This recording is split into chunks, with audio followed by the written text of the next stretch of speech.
Buenas, profesora. Nosotros somos el equipo 1 y el día de hoy le vamos a exponer sobre la técnica ELISA. Los integrantes se presentarán a continuación. Cuellar López, Magali Yoslin. Josué Niguel Fonseca Aguilar, Diego González Ramírez. Islas Durán, Adrián Mauricio. Moreno Magaña, Daniel Alejandro. Ortiz Trejo, Yaneli Montserrat. El objetivo general que se planteó fue el siguiente: identificar cuál es el fundamento de la técnica ELISA. Como objetivos específicos se tienen los siguientes: definir cómo se clasifica la técnica, explicar paso a paso el procedimiento que conlleva la técnica ELISA, así como de su clasificación. Mencionar qué enfermedades se detectan con la prueba ELISA y, por último, identificar qué tipos de anticuerpos detectan. Introducción. La técnica ELISA es una técnica de laboratorio que usa anticuerpos ligados a enzimas a fin de detectar la cantidad de una sustancia en una solución. Se diferencia de otras basadas en la reacción antígeno-anticuerpo, en que permite la obtención de resultados cuantitativos, y esta interacción en el laboratorio puede ser utilizada para determinar si un paciente tiene una infección o una enfermedad autoinmune, en el que se puede llevar a cabo distintos tipos de ensayos ELISA. En el presente trabajo se indagará sobre su utilización, además de algunos conceptos necesarios para conocer cómo se lleva a cabo la metodología de estos distintos ensayos. Esto depende de cuál sea. Estos métodos permiten la cuantificación de un antígeno en solución, la detección de un anticuerpo en una o la determinación de la subclase de un anticuerpo, cada uno con un fin específico. Se usan muchos laboratorios para determinar si un anticuerpo particular está presente en alguna muestra de sangre. Bueno, iniciando con el marco teórico, ELISA, proveniente de sus siglas en inglés, Enzyme Linked Immunosorbent Assay, resulta la técnica de elección.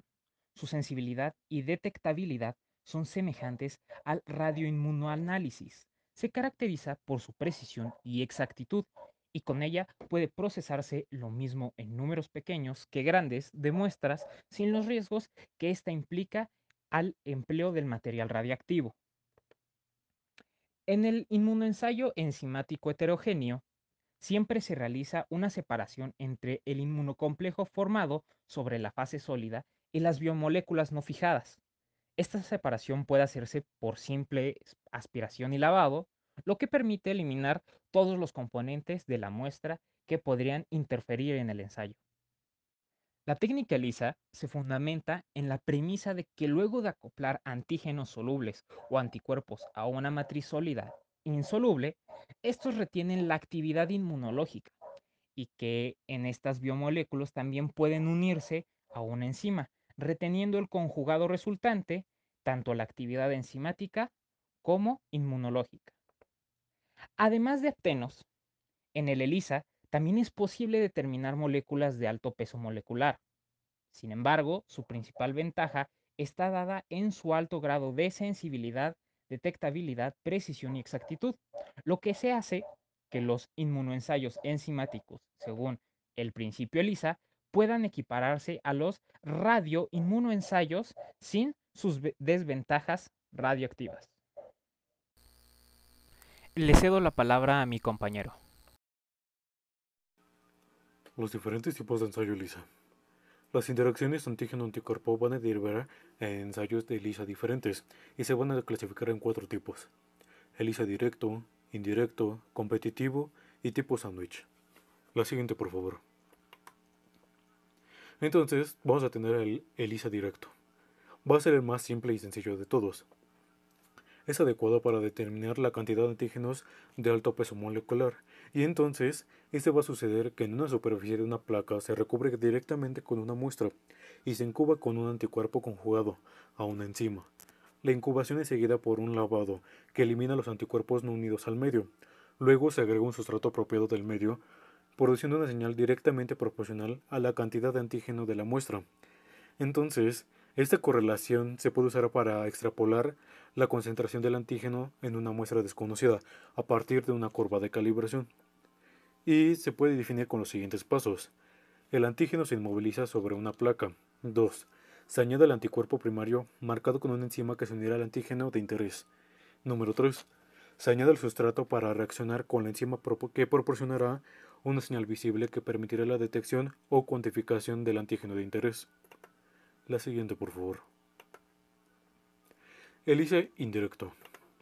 Entonces, este método se utiliza comúnmente para diagnosticar infecciones por bacterias, virus o parásitos, y también para cuantificar los anticuerpos contra ese antígeno extraño. La detección por anticuerpo primario, dado que puede unir más de un anticuerpo marcado por un objetivo de anticuerpo, se considera que el ELISA indirecto es altamente sensible y más flexible que el ELISA directo. Y entonces lo que sucede es que en este método que el anticuerpo primario se incuba con los pocillos en una placa recubiertos con un antígeno. Después se agrega un anticuerpo secundario marcado que reconoce el anticuerpo primario. Luego se agrega un sustrato para producir una ampliación de la señal. Y se puede simplificar en los siguientes pasos. Número 1. El antígeno se inmoviliza sobre una placa. 2. Se añade el anticuerpo primario sin marcar que es un antígeno de interés. 3.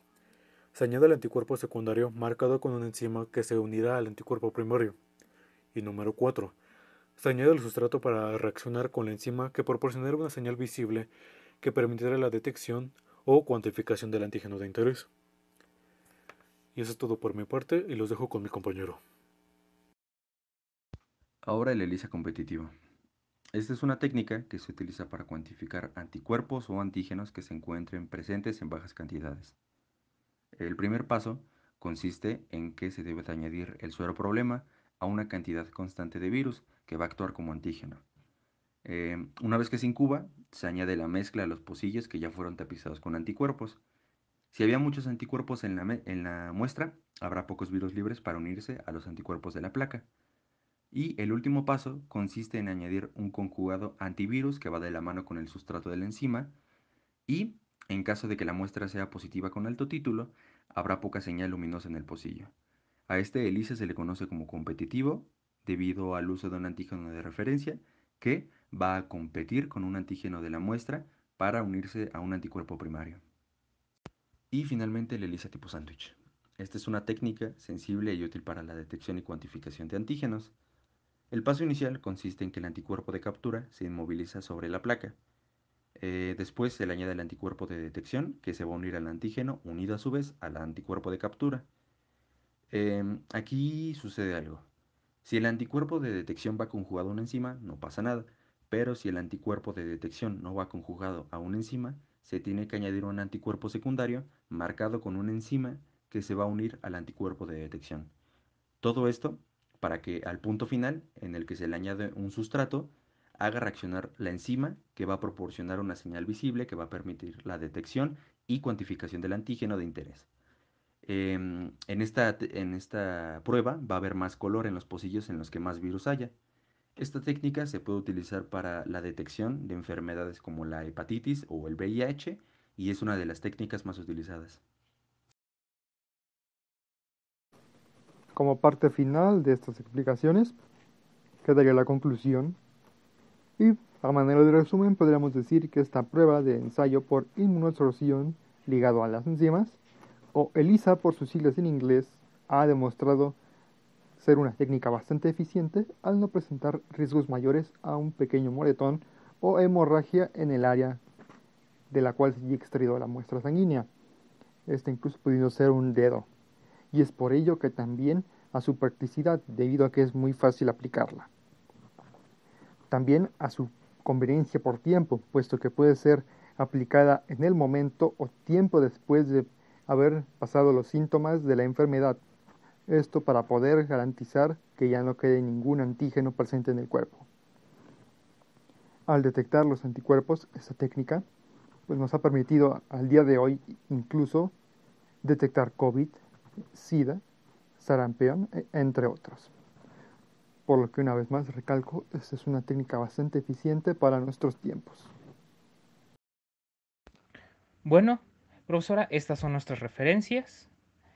Eso sería todo por nuestra parte y pues muchas gracias por su atención.